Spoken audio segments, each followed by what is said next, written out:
Good morning and welcome to Fat Cow Farm. Now, we've had a lot of requests about the design of our roosting box up here at the chicken coop.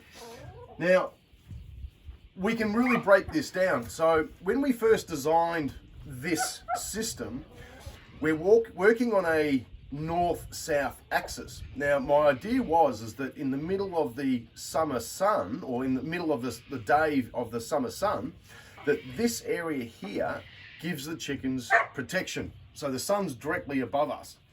Now, over winter, when the axis is a little bit lower, we're getting a lot more side sun penetration, which is great. So it keeps the girls warm over those winter months. But it was the summer that I really wanted to sort of focus on, mainly because of the heat stress that can be put onto the chickens. So there's a couple of things that we've looked at. So firstly is all about ventilation and keeping them cool over summer and warm over winter. Now inside, as a part of the summer process, I've just got a mesh floor so that all their droppings at night for when they're roosting can carry through the mesh and down below. Now that's a part of then our composting system, where we then clean from the nesting boxes and things like that inside.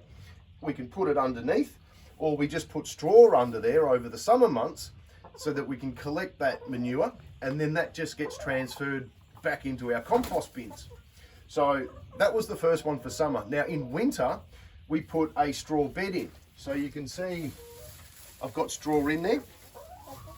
So that then keeps them warm, so I don't have that draft coming up into the roosting box over winter, so it keeps them warm. They then would put all their manure on that straw. We then bring that down and let it rest. And again, once we've got enough, that then gets put back into our compost for us to make more soil. So it's a two-pronged attack, but both work evenly well. Now, the second one is the height.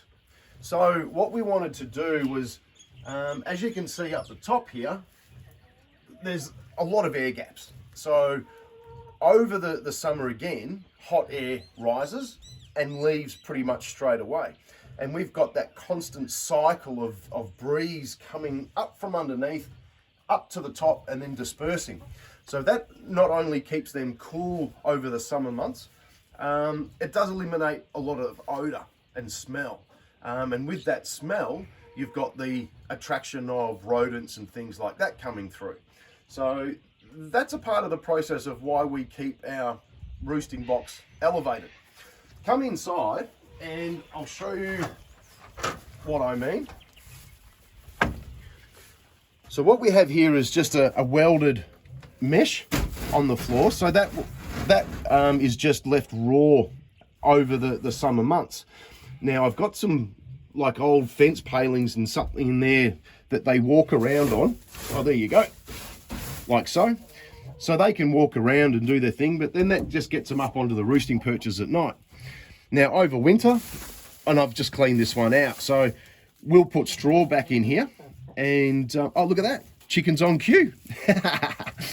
And then over winter, we cover this all in straw, again, just to stop that cool air coming from underneath, and then they can, with all their body temperature, I don't think it's going to be a lot, but at least that way, they can stay a little bit warm. And then what I've got here on the back is 4 nesting boxes. Now this has gone through 1,000 of different designs since we've been using it, and I'll take you around to the outside to show you that. But yeah, so let's go around to the outside, and then I'll show you how that's all set up as well. And I suppose one of the most important things is, when putting a roosting box together, is access. So, you know, you've got to be able to organise how to clean it and everything else. And really, at the end of the day, for us, this is probably a little bit too long. You know, I've got to use a rake to get to the very back, so that we can then sort of clean that out. But what we have here is our access for the mornings to pick up our eggs.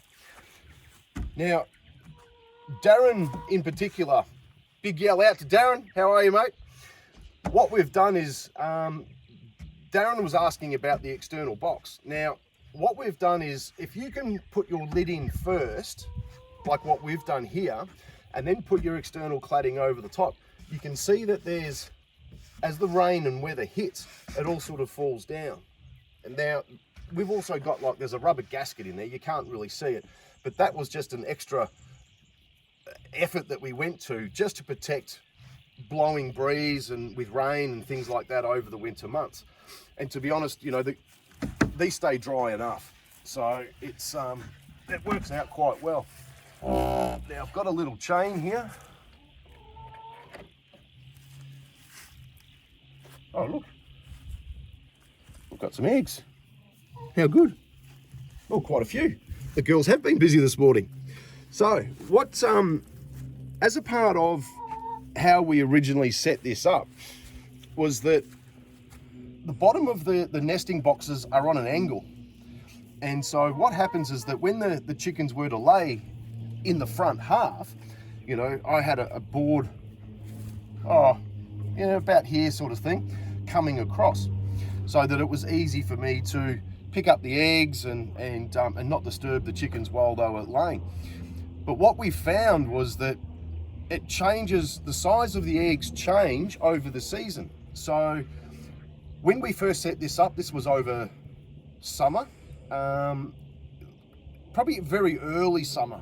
I think it was around about November or something like that. And so what we found was that we set it all up for that egg size at that time. Now, I never knew that if you give the chickens extra proteins and things like that, that the eggs actually get bigger.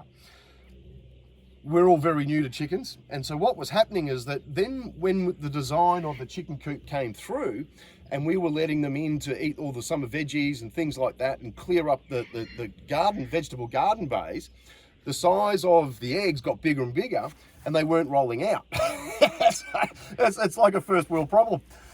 Anyway, so I eliminated that. And so what we still have is there's a slope in the back of the nesting box. So should any rain or weather or anything like that get in there, it's just going to roll automatically to the back. But we've just got, again, it's winter, so we've given them a little bit of extra straw, and I'm just seeing if you can, and then that's the way that they're sloping, and there's not much fall on that. That's probably only about 10 or 15 mil, I suppose, over the length of the nesting box. But you can see how far they do, you know, they do lay. They like to get into dark little spots. And so really at the end of the day, it's what they feel most comfortable with. Because it's winter, we're sort of noticing that the eggs are out here.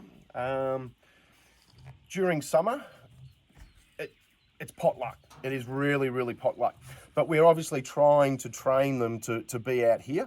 I think we even started with plastic eggs just to get the psyche of the chicken, because these chickens are ex-battery chickens. So their life was pretty rough. We got them at around about maybe 2 years old or something like that. And so we've had to retrain them to be chickens, and they're doing a great job. But really, at the end of the day, the part of the roosting box at the back, obviously the roof itself falls the opposite way so that we don't get a lot of weather on the back here. But we've just continued, as a part of the construction, we've just continued the floor rafters or the floor joists coming through into the chicken coop. So that's all well supported. These are all just old fence palings that we've overlapped. And I suppose when you're putting these together, it's called the pineapple effect. So if you can look at the paling, at the grain, a lot of them are naturally arced.